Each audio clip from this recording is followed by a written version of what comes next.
What if your garden could do more than just feed you? Imagine a space that nourishes your family, supports your livestock, attracts pollinators, and even improves the soil. A holistic fourfold food garden can do just that, and it isn't just about growing crops. It's about creating a self-sustaining ecosystem that works in harmony with nature. In this episode of the Modern Homesteading Podcast, we dive into how you can design a garden that feeds you, your animals, nature, and the land itself. Hey, Rachel, how you doing? I'm doing pretty good.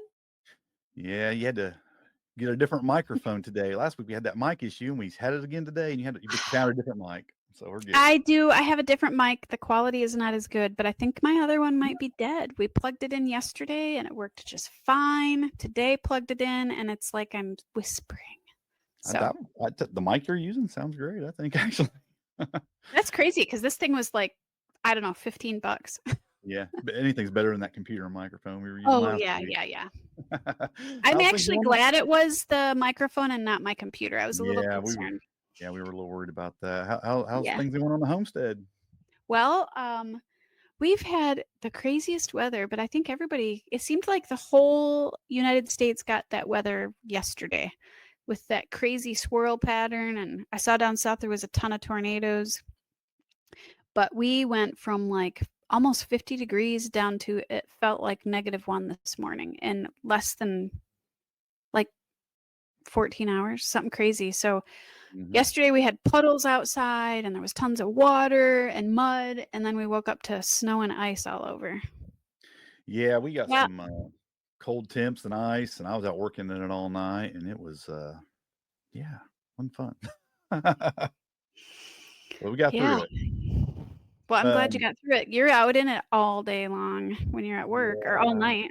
all night long when it's really bad. The wind was the worst part. It was so windy. It was just brutal. Yeah, it did But get windy here. and it's funny, like we had that last night. It was, I don't know what the temperature was, 30 degrees, and then but it was snowing and blowing. And then I think it's Tuesday next week, it's supposed to be 74 degrees here. 74? Yeah, Wow. that's what it's saying. So I'm like, You guys wow, have snow then, or is it all gone?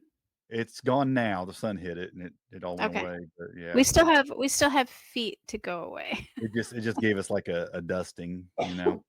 I do have a little bit of a cough, so I'll try to cough not in the microphone while we're I see we're getting some comments. I'm not going to share that stuff on the podcast today. I want to look into that a little bit more before I share it. So, but I appreciate you sharing that with me in the comments there. But I want to look into that a little bit more. I did get an email from this person, and I haven't had a chance to really look into it, but I'll look into that before we start sharing about that. I appreciate it. Yeah, today we're going to talk about what you heard in the intro, a holistic garden, um, a sustainable approach to feeding people, livestock, pollinators, and soil. And we're kind of looking at this fourfold garden and fourfold food garden. And I think what's cool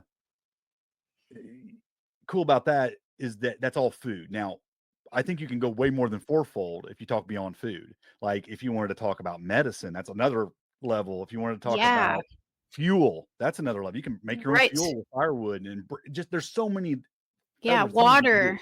But today we're going to focus on that four tier of food, feeding us, feeding livestock, feeding pollinators, insects, feeding nature, feeding the soil. And you can plant Mhm. a garden, a holistic garden that provides food for all those things. And what's really interesting about that is a lot of times it's the same plant across the board. Yeah, Like the same plant can do all those things. yeah, So it doesn't necessarily mean you're planting, a bunch of stuff that will only do one of those things. It's like a lot of the stuff you're choosing does do all those things. It's just taking advantage of the right plants to do all those things. So it's not really taking up any more space in a lot of cases. You might choose to plant something that's one or two of those other things that doesn't maybe feed you, but you don't have to. You can find plants that do really all those things. And that's yeah. pretty cool when you can do that. It is So really cool. I love multi-purpose plants. and it just takes some planning. So that's what we're going to talk about today is kind of thinking through that planning a garden like that. Because one thing I've figured out over all these years, when I first started gardening, it was just all about feeding me good, Mm, healthy mhm. food. And it's what I was concerned about. But then as the time went on, I'm developing a homestead and I'm trying to save money also, and I found all these other reasons I want to be homesteading, I just started thinking more holistically and thinking about all the things a garden can do for my homestead. And so, and then, and then I get rabbits and, and you got chickens or whatever, you start thinking about feeding those animals and, and start thinking about Yeah. preparedness and being able to do that and even save money again on that level. And then you start seeing the importance of the pollinators. You think, okay, what can I do for these pollinators? You want to bring those in. Then you start thinking about, then like last year, I really had this like awakening when it came to feeding my soil, and I started getting into compost teas Yeah. and all that stuff. I started planting things that really benefit. Of course, that really started back with comfrey a few years ago when I really started growing comfrey. That was really all about soil more than anything. I was planting that to really benefit my soil and my gardens. So I just started thinking along those lines. And now when I plan out my garden and I'm buying seeds and I'm thinking about what I'm going to plant, I'm thinking about all those things. And Yeah. not just about food, even though it is, but it's food for all those things, not just me. So yeah, that's what we're going to kind of talk about today. And I think it's a Yeah, good I topic. love it. You had this idea last week, and I'll be honest, I didn't fully understand what you meant, but now it's like I get it. I get it. Yeah, we were kind of focused on the fourfold garden. Yeah, it is fourfold, but it's really the holistic garden. And like I said, Yeah. holistic food garden, because if you want to go holistic garden, it's so far beyond food even. But we're talking about food for these four things, which I think is a good way of thinking when you're planning your garden. So let's first just talk about growing food for people. When you're planning your garden, of course, my number one reason is food for me. I mean, all Right. those other things benefit me also and provide food for me, because if I'm not feeding my soil, my crops aren't going to grow. It's not going to feed me. If I'm not feeding the pollinators, crops aren't going to grow. It's not going to feed me, plus I'm raising livestock.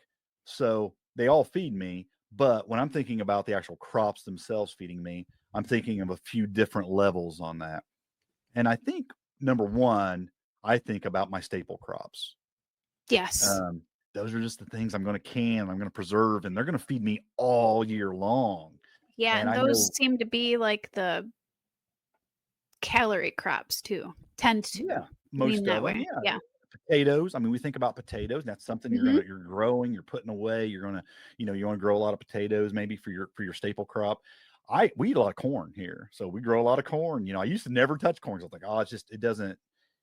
I used to think it would just take up too much space for what you got, but I started doing it and I realized I got a lot of corn. I put it up, I freeze it, and I actually have it for the whole Right. year. So But we when have you a lot of realize you corn. can use the stock as well for, your compost, or you can Hmm. chip it up with your chipper, Absolutely. you realize it is kind of that full circle like you were talking about. Yeah, absolutely. I think about beans. You're big on the Yeah. beans. You really like to grow a lot of beans and I lentils and things love like that. to grow those. Yeah, Yeah. and again, it's a staple crop really. You can get a lot of them, easy to Mhm. preserve, especially if you're doing dried beans. I mean, they'll last Yes. forever. I mean, you Yeah, really and they're can. super easy. They're super Yeah. easy, and again, you also get that benefit of beans being that nitrogen fixer into your soil. Yeah, again, yeah, So, we'll bring that up later. It's got like other qualities that really do mhm. you a lot of good. It can actually create. It's more than just food for us. Exactly, Yeah, and you know they're easy to grow. I mean, they are beans are just so easy to easy. grow. Really, all this stuff's pretty easy to grow so far. And then another thing that we grow a lot of for a staple crop is squash. We grow a lot of squash, and I'd like you to know grow more. I think you grow more than I do. I grow a lot of a couple kinds. Of course, I grow a lot of Your favorite? summer squash. Yeah, my favorite's butternut squash. I grow a lot of Yeah. that. Acorn's another favorite I like. We grow a lot of that. Mhm. But then there's a lot of summer squash. Like I grow a lot of yellow squash. I grow a lot of Yes. zucchini. Um, Mhm. so I I mean, and love those those. things are just huge. They take, they take up a lot of space, but they give you a lot of food too, and that's cool. So these are the kinds of things we're talking about when we're talking about the staple crops. I mean, there's probably a few more we could think Mhm. of. If you're rolling around in your head, you can throw them out there. But those are what I kind of focus on for my staple crops.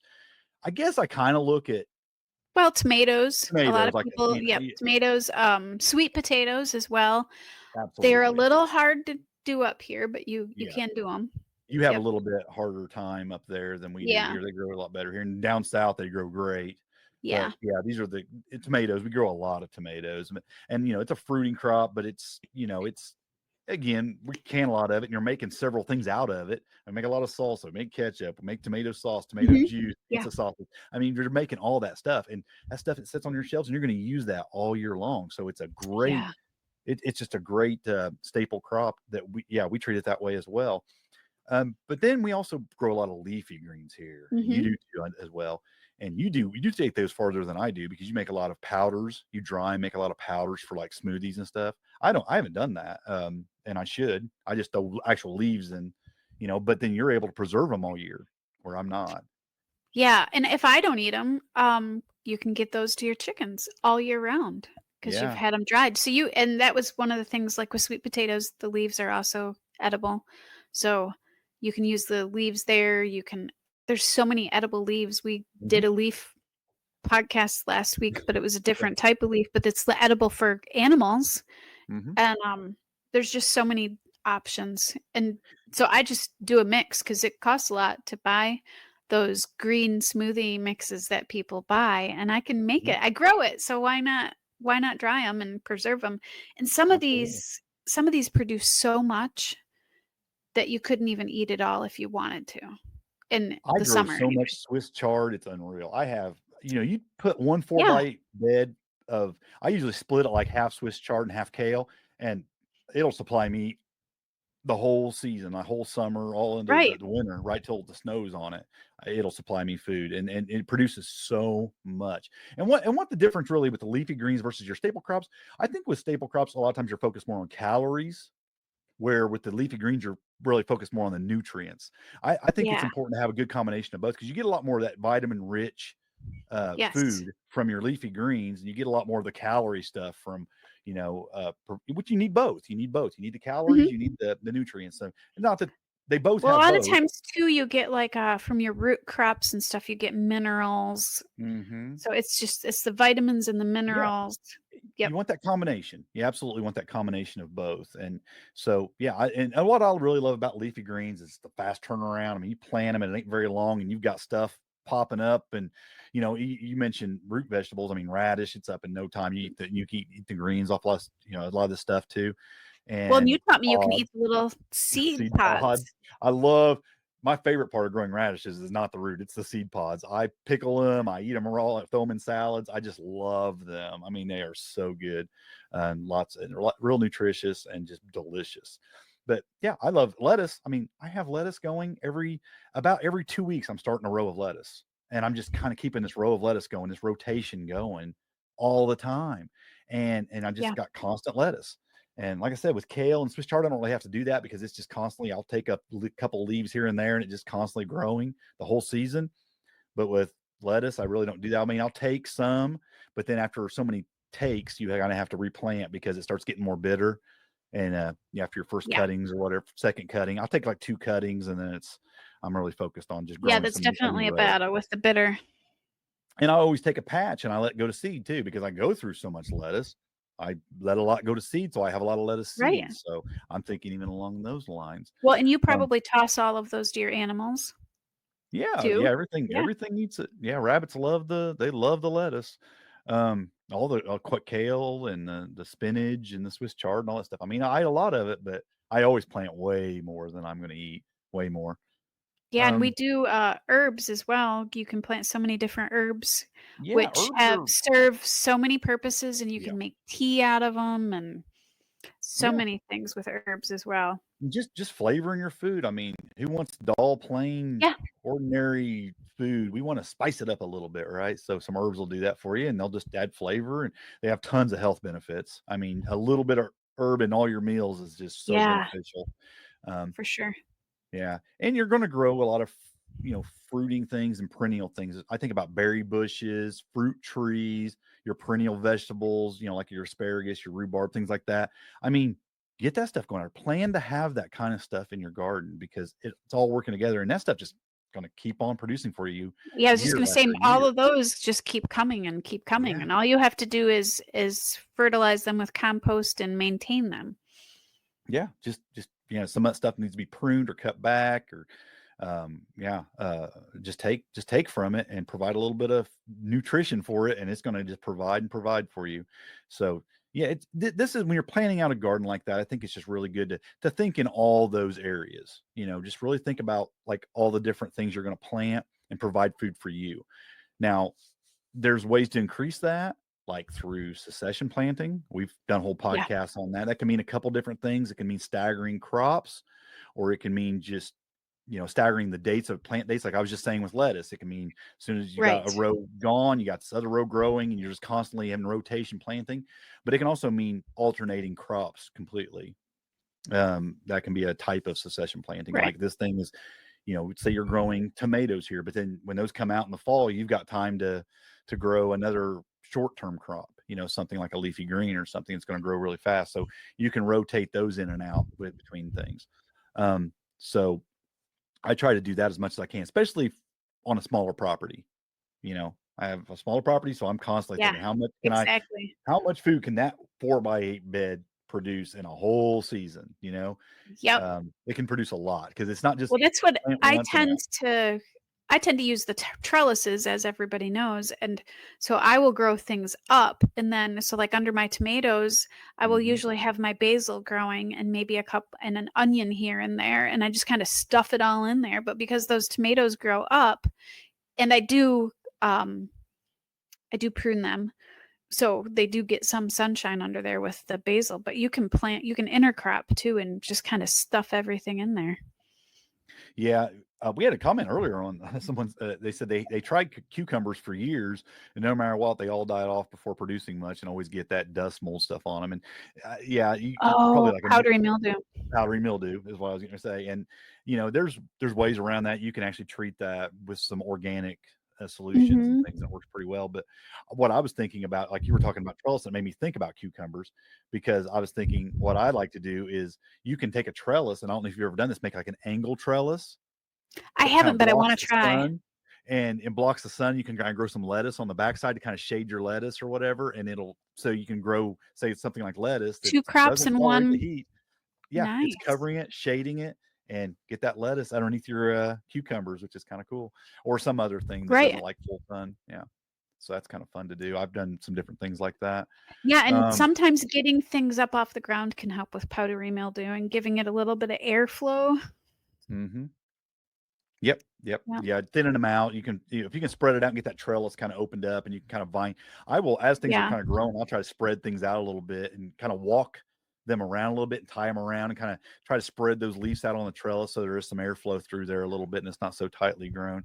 And if you're growing it right Yeah, on the ground, I definitely have that issue in my small garden, because when you have mhm, small gardens, you tend to not get the airflow as well. yeah, So, and just being in a yep. place where it's absolute full sun too, I think helps because when it's getting some shade or it's not getting that because it doesn't dry out fully, maybe Yeah, that moisture.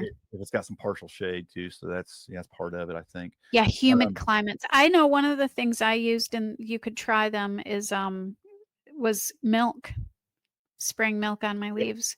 yep. So, yep. I've heard that works really well. I think I've tried it a couple times when I was having some trouble. I was having it more of a problem with my summer squash and zucchini. They're really bad about getting powdery mildew as well. Yeah. And I was spraying it on them and tried that one year, and it seemed like it did pretty good. Um, yeah. Another thing when you're thinking about like maximizing that food garden for you is season extension. I Yes. have a small It's greenhouse, so huge up here. I use my row covers. I mean, row covers is just I have to have it. Mhm. You can build cold frames to put over it. These are like boxes with maybe a window or a glass window on the top of them. You can take some old windows or something to make one. You can use plastic as well though on them, and Yes. you can start Yep. stuff extra early, grow stuff late. That's how you extend your seasons by covering that stuff up, and it works really well, and it make a huge difference. But we also start our seeds indoors and get that stuff growing and transplanting out when these are all things you can do to kind of extend the seasons. Yeah. Season Yeah. extension is a huge part of, at least for me, because of where I'm at. Mhm. I don't think we could grow tomatoes or peppers without starting them inside. I don't know if it's possible.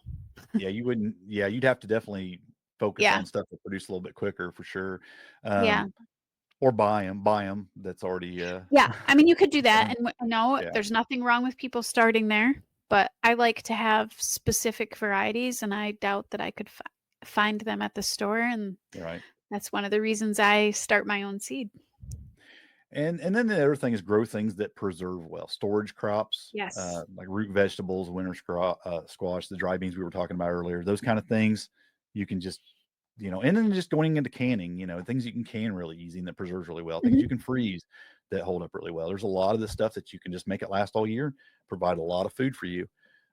Yeah, I some of this stuff, I mean, I've never tried beets, but winter squash, I just ate winter squash perfectly fine, and it really Yeah. hasn't even sat in a cellar. It's just sat out around my kitchen, and it was perfectly fine today. I have like 5 more. My Mhm. potatoes, I have white potatoes, russets. Yeah. I don't have a root cellar. My basement's probably usually though about 60, 65. They're gonna Yeah. make it. They're gonna I have a make whole it. bunch. Yeah, I have a bunch of squash. I still have 3 butternut squash and a couple acorn Yeah, squash right here behind me on this shelf that, yeah, and, picked last fall, and we're in March. I mean, it's doing good, so, yeah, so some um, of these things, you don't even need special anything to keep it. It just yeah, kinda will sit around and hold on for a while, so, yep, yeah. yeah. There's some things you can keep in the ground, like, for example, Jerusalem artichoke. You can just go out there Yeah, and pick those or dig them up when you need them all winter long. If it's hit the carrots. ground, if it's not froze solid, you can dig them up and eat them. Yeah. I think carrots are pretty well known for that too. Yeah, you can. I find that you'll get some if it's a really Soggy wet. ones, yeah. Yeah, it'll kinda root rot them a little bit, sometimes. I've dug up some good ones, like in the spring the next year, I've been digging Yep. around and found some good, nice, still doing well, Yeah, me too. um Um, yeah, I think I've dug up some that were pretty rotten too. yeah, the other thing I thought of too is, I mean, there's always when you're doing your indoor year-round harvest, there's always things like sprouts and microgreens you can grow inside. I mean, you've done Absolutely. whole blog posts and stuff about those. Yeah, we talked about it a lot. But these are Mhm. the things if you're planning your garden and you wanna plan this food garden for you, think in a year-round kind of Mhm. way of like, "Okay, how's this gonna feed me the entire year?" It's just not through the growing seasons. Let's try to find things that'll feed me. There's some things you're gonna grow that you will only be able to eat fresh, and I would not wanna do without those things. I love those things, and I take advantage of those things when they're growing, but then I try to grow a really healthy amount of stuff that I can preserve and eat year round. And that, I love what you do. Like I said, what you do with the leafy greens as far as dehydrating them, turning them into Yeah, it's powder. so easy. And yeah, and I want to do that because I feel like it'd be a good way to benefit from that stuff year round that doesn't preserve really well in other ways. Yeah. Um, Now let's talk about the next way of growing intentionally for your homestead that's a food source for your livestock, not just for you. If you do raise chickens or rabbits and Mhm. quail like I do, or uh, anything else that would eat vegetation, goats, cattle, any of these things. I mean, you're thinking, let's grow things that's going to feed these things, right? So I mean, I tend to always gravitate to smaller things because I on a small livestock, but Right. you're going to grow a field for your of whatever of grass for your larger livestock to eat, and then you can bale that and save that and feed it to them all winter long, or you can rotate them around. But even on things like goats and stuff, they're eating leaves and things like that off the trees. But so let's just talk about this. Livestock feed crops, forage crops, of course, Mhm. clover, alfalfa, field peas. I think about things like that. These are things that are going to feed animals that are going to forage. Um, and Yeah. yeah, if you got the land, these are pretty easy crops to grow. You just get some seed out there, get it growing, got it healthy, and they're going to do a lot for your property too. It's a good thing. These are cover crops even. So I mean, Yeah, these I are going think to s benefit your yeah, soil. here we have a lot of people use vetch. Yeah, vetch, it's, Mhm. not as it's more of a soil feed. I think we talk about that more when we're feeding the Yeah. soil because it's a nitrogen fixer. But, yeah, definitely, there's a lot of things you can plant for a forage crop for your animals. But I even, uh, I harvest for my rabbits. I'm out here picking grass and all the clover and all that, and I'm harvesting that stuff for my rabbits Yeah, even. that's a good So, one, clover. I loved, there's multiple breeds of all of these too. yeah. We have a lot of white clover here, which doesn't get very big, but it just kind of grows wild everywhere. If you want to be something a little bit bigger that would feed more, is like red clovers and crimson clovers, things like that. Um, but something that I feel like as a society we've gotten away from. You've watched those like wartime Wartime Farm, the farms and things like BBC, that. And they grew a lot of root crops. Now they showed how like they would grow crops to feed their livestock. And I think yeah, we've they gotten drew, away like from that a lot. yeah, like mangles and stuff like that, which I Sugar believe are beets. part of, like, Yeah. the turnip family maybe? Mangles, but they Yeah. get pretty big. Yeah, they're gigantic, Yeah, and like I said, I've seen people growing sugar beets and regular beets and turnips and yeah, rutabaga and all these things, and they would grind them up and then and then feed, they would um, yeah, yeah, feed their livestock with them. And I feel like as a society we've gotten away from that. But I remember I think watching that some on. of that they also put in silage, if I Yep, they remember right. you make Yep. silage and things like that, and mix it in, and yeah, let it dry out, and make livestock feed that they could feed their animals with it even through the winter. And I think that's something, like I said, that maybe we don't think a lot of about anymore, but it was a pretty common thing in the past to raise those kind of crops to feed livestock with. So yeah, especially things like pigs. I mean, you would Yeah, I definitely have a raise friend pigs. that grows, I think he does a lot of daikon. Hmm. He plants his fields with multiple things, and he doesn't harvest it for his pigs, he lets the pigs go out and harvest it themselves. Yeah, yeah. Yeah, So, yeah. they're gonna root it up, dig it out. You don't even have to dig anything up for them. They can just get down there and get Oh, it. they love it. They love That's it. their That's right. thing. And, yeah, there's Jordy just might even something. do that, I Yeah, think. yeah, yeah, I'm sure. So there's just some things you can do to in root crops to feed your livestock grow. They'll feed you too, Mhm. but they can also feed your livestock in abundance. And then there's the one that, maybe we don't think of it being on smaller properties in Petville. You're on a bigger property now, but I haven't thought a lot about it, and that's grains and seeds for feeding livestock. But Yeah. corn, I mean, everybody had a corn crib and they grew corn and they fed their livestock with it through the winter. So you could do that. You could do that even on a smaller scale. Um, again, things like oats, sunflower seeds. Now I have done that. I've grown a lot of sunflower seeds and fed that to you feed that to chickens or quail or other birds. Right, They're yeah. gonna love that. Sorghum. Now I've grew some sorghum kind of just out for fun, like a hobby, and seen how many seeds you can get off or how much stuff you can get. That's pretty amazing. It Um, is. We what's made the sorghum syrup. yeah? What's the oh, we talked about it once before. It's the red plant. Amaranth? Amaranth. Yeah, I was thinking about that one. Yeah. That puts off a ton of Those put seed. out a huge head, and And it's super pretty too. yeah, and I've grown it kind of as an experiment too. But if you grew that on a larger scale, you could absolutely supply I think some seed crops. millet grows Mhm. similarly to that. Yeah. My friend that grows the field for his pigs, he also uses rye. And then the Oh, rye the pigs actually go and eat all of that themselves as well. He doesn't harvest it, they do. It's yeah, yeah. pretty cool. Now, something I've gotten into for feeding my livestock in the last couple of years, especially, is fodder trees. Yeah. I mean, it's just so easy. I mean, there are trees that are there anyway. I got my mulberry. If you have willow or poplar, those work really well too. And there's some others as well. But you basically just cut the branches and store them up in you can store them up in a barn loft or wherever and let them dry Yeah. out and feed your animals with those. But feeding them fresh too. I mean, just having things that'll, I planted, I mean, I've been telling this story for the years I've been doing the podcast that I literally planted a mulberry tree right outside of where I keep my rabbits, the rabbit pens, just for that. It's a male tree, Yeah, it's doesn't just put any berries ideal. off. All I do is step out there and I cut off a small branch with leaves and I shove them put them in their cages and they nibble on the branches, the leaves, all that, and they eat it. And it feeds them all summer long. But then I can, right before I'm going to say coppice that tree back, I can go out there and just coppice all them limbs off while they're still green. Yeah. Put a bunch of it up for the winter, and I've done that several times. Yeah, But you and the can do nice that part of for. those is they grow back so fast, you Oh, just it's not even a big problem at all. I I mean, just went out this it's week and yeah. completely took that mulberry tree down to a stool, and it'll be Yep. 20-25 feet tall before the end of this It's not summer. like your oak or your maple tree. These trees, the reason they work so well for it is because they just come back. They just keep coming back. Yep, they will produce a ton of food for Yeah, your it's amazing. livestock. Yeah, so I mean, you can absolutely do that. There's a lot of shrubs and trees you can grow to feed even chickens and things like that. They will provide food, and a lot of these things will Mhm. produce berries and fruits that will feed, say, chickens and things like that too.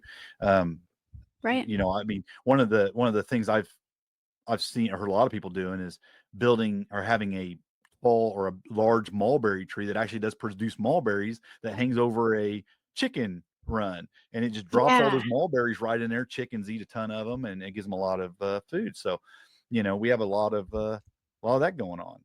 Yeah, Um, that's kind of one of our plans to implement because I love that idea that you're doing. yeah, And having one with fruit for the birds and pigs and whatever.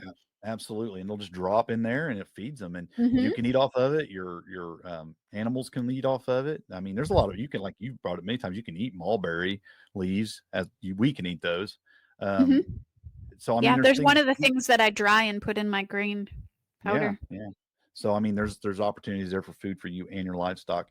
Now, when you're utilizing fodder crops and all these kind of crops, you can actually pick it and put it up, but you can just use it when it's fresh. You can do rotational grazing. You can allow the animals to just forage on those crops. And you can rotate the different kinds. Like Joel Salatin, for an example, is just famous for that. He'll run the pigs first to work the land. It gets this fresh, wild grass growing that like I've heard him claim was like nobody even knows what kind of grass this is because the pigs have dug up the seed from 100 years ago and it's producing this grass that nobody it's this lush grass that nobody even knows what it is.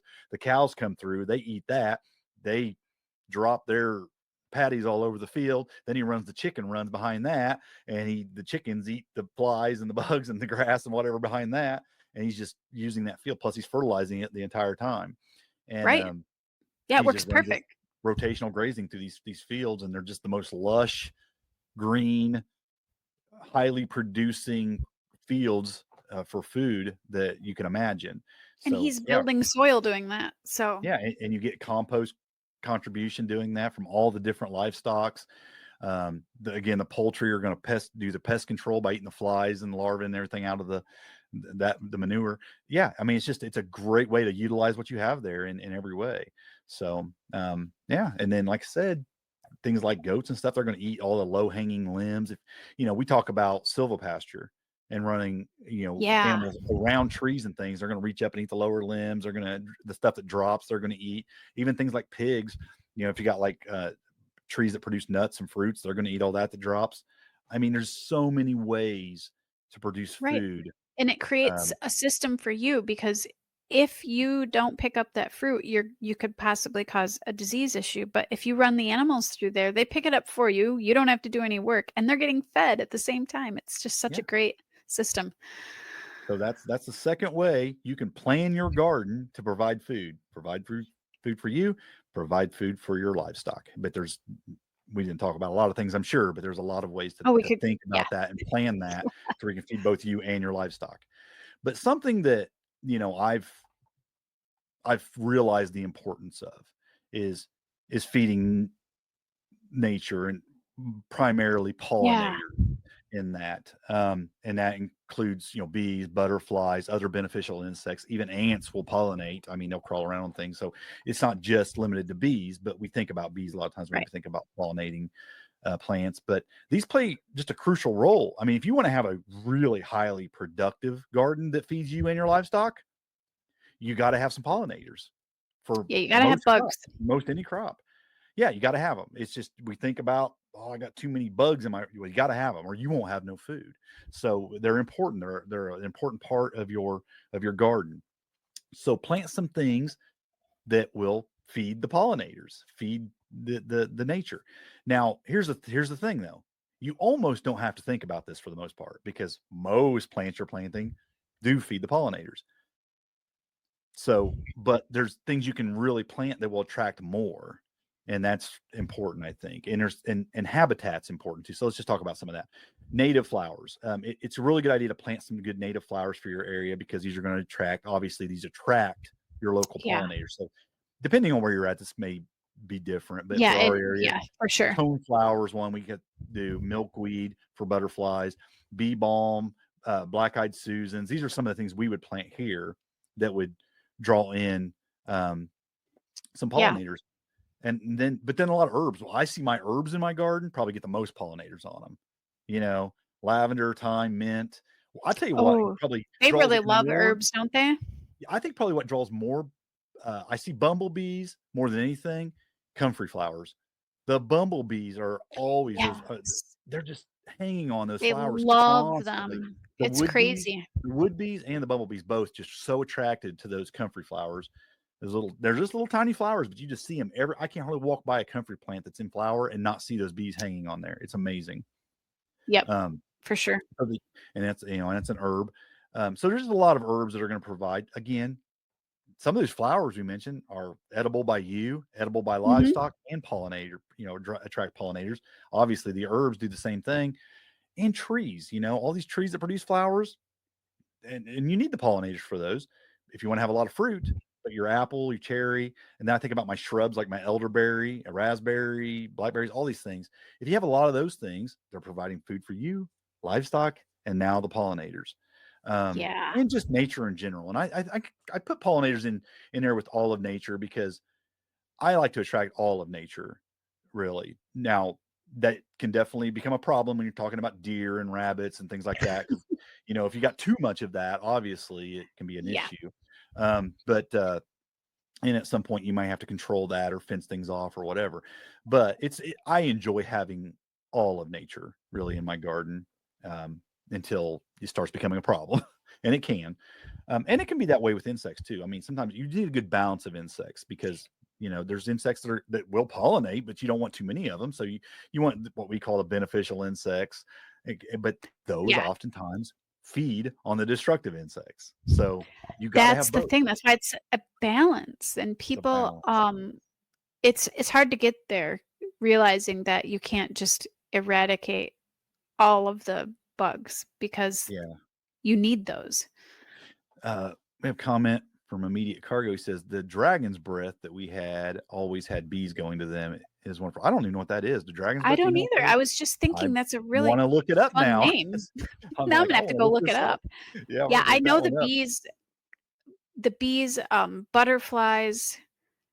butterflies here, we have milkweed. I guess there's different Mm-hmm. kinds of it, but we have tons of milkweed, and of course, Yep. everybody knows the monarch butterfly loves Mm-hmm. those. Um, but the bees also like those, but unfortunately, you know what else really likes them is the Japanese beetles. Really? Okay. They Well, just devour them. They yeah. love Well, them. Japanese beetles love a lot of things. They love roses. They love Mhm. raspberries. They love grapes. Apple trees, they love Grapevines, apple trees. They everything. love a lot of stuff. Yeah. Yeah. So I know I had that 1 year. 1 year I had that experience. Never seen another one since. I think they're just on a rotation around the United States. They show up every Oh, few we've years had or something. 2 years in a row of it, and I Really? one of the things I wanna put up is some bird boxes because I guess there's certain birds that will eat them. So, Yeah. yeah. They're a tough one. They're a tough one to control for sure. But yeah, they made their round through here 1 year and it was bad. Yeah. Um, Something that you want to also think about is not just planting though for your pollinators. You want to think about providing places for them to live, right? They need nesting sites. They Oh, need yeah. Yeah. an area place. So you can build things like you can provide those little bee hotels and things like that for like wood bees and things like that. I just started last year, so I'm really really inexperienced with it. But I put up bees for honey. I've got a hive out there for Oh, honey yeah, now. yeah. So I brought that in, so I'm on. I'm trying. I don't really want to talk about that too much yet because I'm such a You're newbie still at new to that. it. Yeah. Yeah, I I don't hope that really. we can get into that. We have a hive, Yeah. but we don't have anything going with it yet. Yep. So I mean, but again, that's providing a home for them. But things like just leaving dead logs and wood laying around for certain things, certain animals. I mean, working that in maybe your guilds or around your garden beds or out of the way. Maybe some of that stuff you don't want really thick in your gardens, but you can set it off to the side a little bit where they can travel back and forth. Right. I think that's really important. Um, having sections of undisturbed soil because some things they lay the larvae in the grounds and eggs are in the Yeah. ground under leaves, things like that. So if you're constantly cleaning things up and disturbing the soil and keeping it totally pristine, um, they're not going to have any place. You're not going to see these things because you're going to do away with their nesting areas. So leave some patches for that and build little houses. Undisturbed land. Yeah, and I love like we have a couple of those that I made, those bug hotels kind of that you can have fun making those. They're kind of neat. And we see a lot of bees and you see ants I've never mostly, but then seen a bug hotel. yeah, they have all kinds of things. You make them and you'll put different branches and holes and Interesting. You'll Like, I've seen the would be ones and yeah, it's stuff, like but that, but it's a bunch okay. of different. But you'll have like Okay, maybe I at the think I've seen bottom. them. I just didn't realize Yeah, they at the were for bottom, you might have a multiple. bunch of Okay. sticks in there that almost makes like a nesting area for things. Then you might have another section that's got like the holes for like the wood bees. Then you might have another section that's just looks Okay. different, and each one will maybe feed a different kind of or create a habitat for a different kind of bug. So I've seen some really really big ones. I made some smaller one, a couple smaller ones, but That's cool. I've seen some really big ones. That's pretty neat. But there's something you can think about. And the number one key though, and is avoiding pesticides. Now that can even mean Yes. organic pesticides because Mhm. they're usually not picky about what bugs they kill. Even the organic ones that aren't maybe hard on your soil, they can Yeah. still be hard on all bugs. So you got to be thinking about you're not just killing the ones you don't want, you're killing the ones you want. And so avoiding as much of that as possible. And if you are going to use anything organic, even be really local with it and try to keep it at a certain plant or something and try not to get it in other places because it will affect that. So, Yeah, I mean, we talked um, about that last week in the podcast with rhubarb leaf. mhm. It's indiscriminate. So, Yeah, yeah. yeah. So you can definitely do some damage with that. So, but again, we're talking about feeding these things. So, but if you want to feed them, they got to be able to live there. Mhm. You got to want to create a habitat Yeah. that invites them and makes it able for them to survive there. And now the thing that, like I said, I really got pretty intense on this, especially last year, was growing food for my soil. Um, we've Yeah, talked a I'm lot really about, excited about that. yeah, we've talked a lot about different ways you can do that, and something that I've been doing for a long time is a couple things is nitrogen fixers. We've done a whole podcast a few months ago on that, but things like your legumes, your peas, your beans, even clover and vetch add nitrogen Mhm. to your property. But there's some trees and shrubs that do the same thing. We did a whole podcast on that as well. Trees that and shrubs that actually are nitrogen fixers. So there's a lot of plants, there's a lot of trees that will actually provide nitrogen. So if you're especially if you're growing in a guild, that's really nice. There's some that you can actually do chop and drop with it to add the nitrogen back to the property because it gets into the leaves. You're dropping that on and it breaks down and refeeds the soil.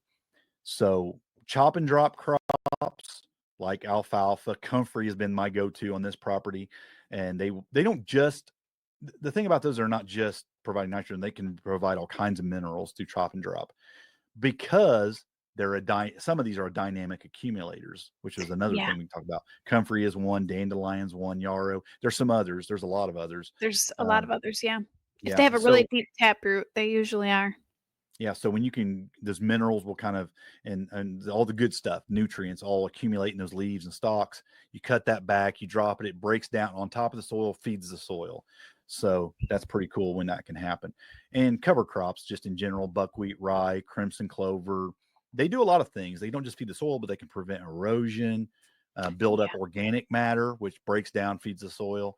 All these things. So having things that you can feed the soil with, you can't do any of these others if you don't have good soil.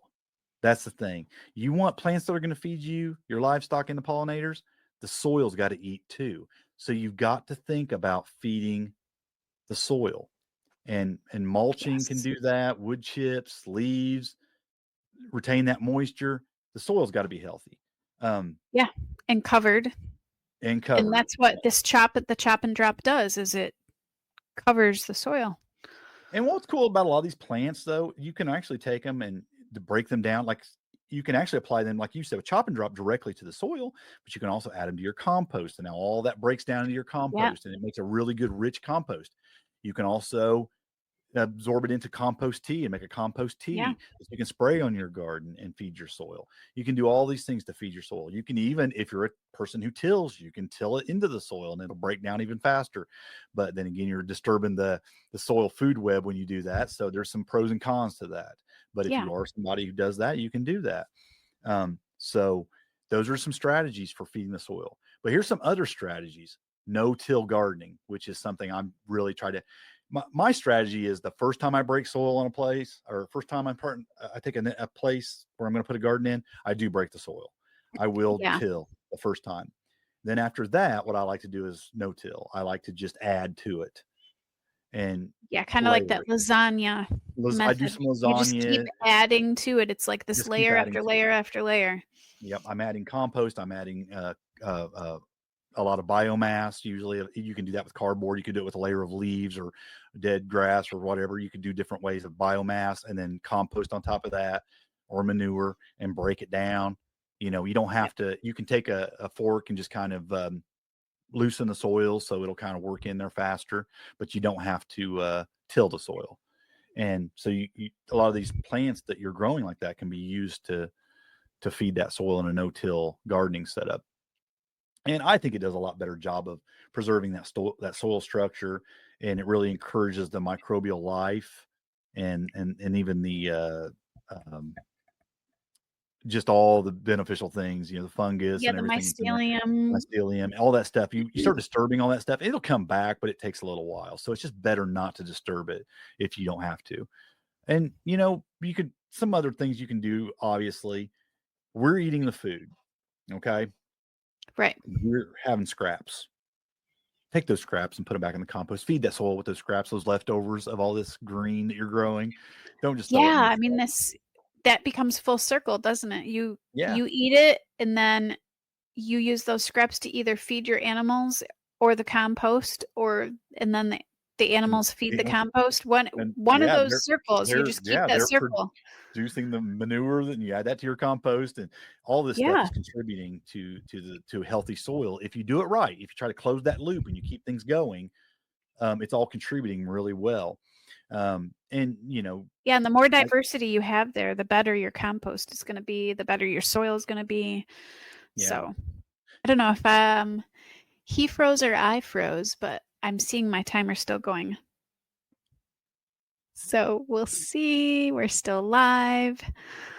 The joys of being live. It looks like Harold dropped off and is frozen, so I will keep going. He's having internet problems, apparently. We've had some crazy weather. So anyways, he was talking about mulching, and it's hard to keep that closed loop, and we've had a problem. We have tons of trees, but when you mulch them or when you shred them, it is crazy how fast that pile goes. It's a lot of work to get that much. So a lot of people have tried chip drop. I've never had success with it, but you could try using that to find your mulching. So basically, in conclusion, the you're trying to create this fourfold holistic food garden that feeds you, feeds your animals, feeds the things that feed your animals, feeds your plants, and basically that's how we suggest that you try to do it. And one of the things that I wanted to mention is Harold usually puts up the podcast notes, but in those podcast notes this week, I went through and searched through the website. And in the website, there is multiple places where we're going to have links for a lot of either past podcasts or blog posts that Harold has done on a lot of the stuff that we have talked about in today's episode. So if you wanted to dig deeper into some of that, we've done some pretty dig deep podcasts about that, and you can go in there and you can find the links to those. I made it easy for you because some of these, in fact, one of them I found was actually quite a bit older. I can't remember which one it was. There's also some blog posts that Harold did. He has done a lot of work on blog posting, and he's got a great website with lots of information. So I think that ties it up. Harold's not going to be here to say his normal goodbye. Next week, we'll be here again at 3:30 on Thursday. We're going to have Dakota Cohen on, and we have a subject that we're going to discuss with him. I cannot remember it for the life of me because it threw me off that Harold's now gone.